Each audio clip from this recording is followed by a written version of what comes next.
Visakhapatnam metropolitan regional development అథారిటీలో ప్రస్తుత పరిణామాలు అధికార వర్గాల్లో తీవ్ర చర్చకు దారితీస్తున్నాయి. ఒకవైపు కీలక బదిలీ అయిన అధికారులను రిలీవ్ చేయకుండా ఉంచుతూ మరో అధికారిని సరెండర్ చేయడం ఇప్పుడు హాట్ టాపిక్ అవుతుంది.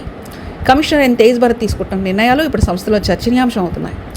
సంస్థ ప్రయోజనాల కంటే వ్యక్తిగత ప్రాధాన్యతకే చోటు కల్పిస్తున్నారన్న ఆరోపణలు వెలువెత్తుతున్నాయి. ముఖ్యంగా జాయింట్ కమిషనర్ రమేష్ను సరెండర్ చేసిన తీరు, అలాగే చీఫ్ అర్బన్ ప్లానర్ శిల్పా బదిలీ వ్యవహారంలో అనుసరిస్తున్న మొండి వైఖరి ఇప్పుడు సంస్థలో ప్రకంపనలు సృష్టిస్తుంది.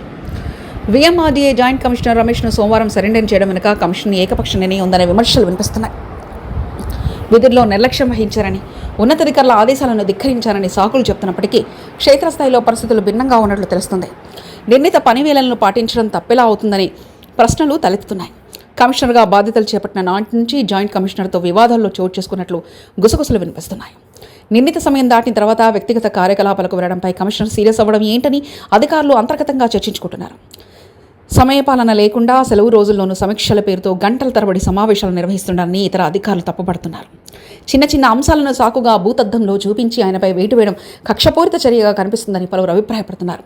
మరోవైపు VMRDA chief urban planner Shilpa విషయంలో కమిషనర్ తీరు మరీ వింతగా ఉంది. ప్రభుత్వం ఆమెను సిఆర్జీఏ జాయింట్ డైరెక్టర్గా బదిలీ చేస్తూ ఉత్తర్వులు జారీ చేసినప్పటికీ కమిషన్ మాత్రం ఆమెను రిలీవ్ చేయడం లేదు.